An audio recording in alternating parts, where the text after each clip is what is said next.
The federal government's involvement in regulating private businesses dates to 1887 and the enactment of the Interstate Commerce Act. Before the late 19th century, Washington's relationship with business was relatively modest and generally aimed at promoting business growth.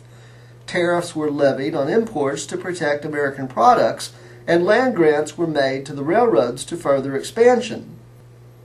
By the late 1870s, however, many Americans had become increasingly concerned about the growing power of big business.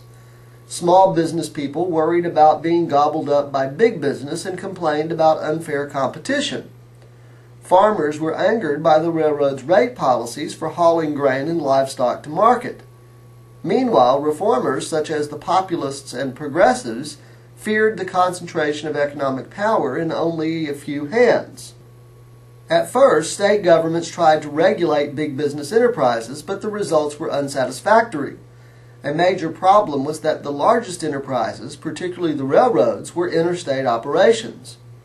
State-by-state regulation proved too piecemeal to work well. The reformers had nowhere to turn but the federal government. Congress responded with the Interstate Commerce Act. And so began the story of the federal government's involvement in the regulation of the business community.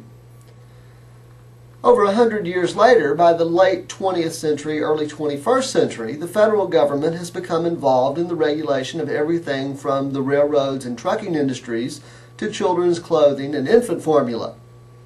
Up until the 1960s, the purposes of federal regulatory activities were primarily economic. That is, the government limited its efforts to those designed to stabilize particular industries.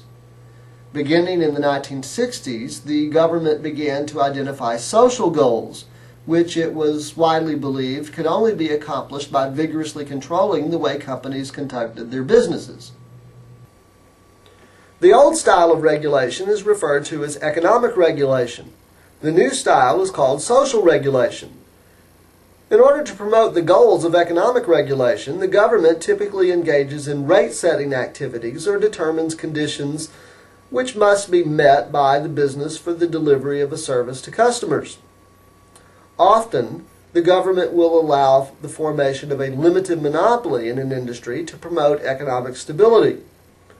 Because of this, critics often charge that this type of regulation is more protective of the regulated industry's interests than anything else.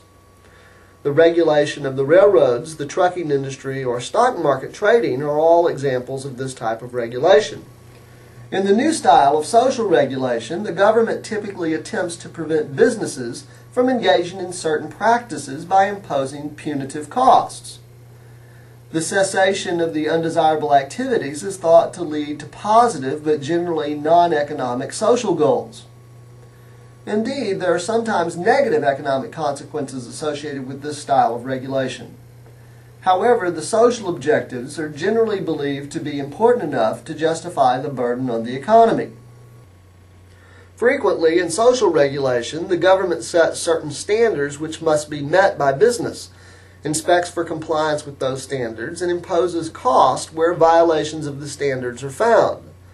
Examples of social regulation include workplace safety and health, environmental protection, consumer product safety, and food and drug safety.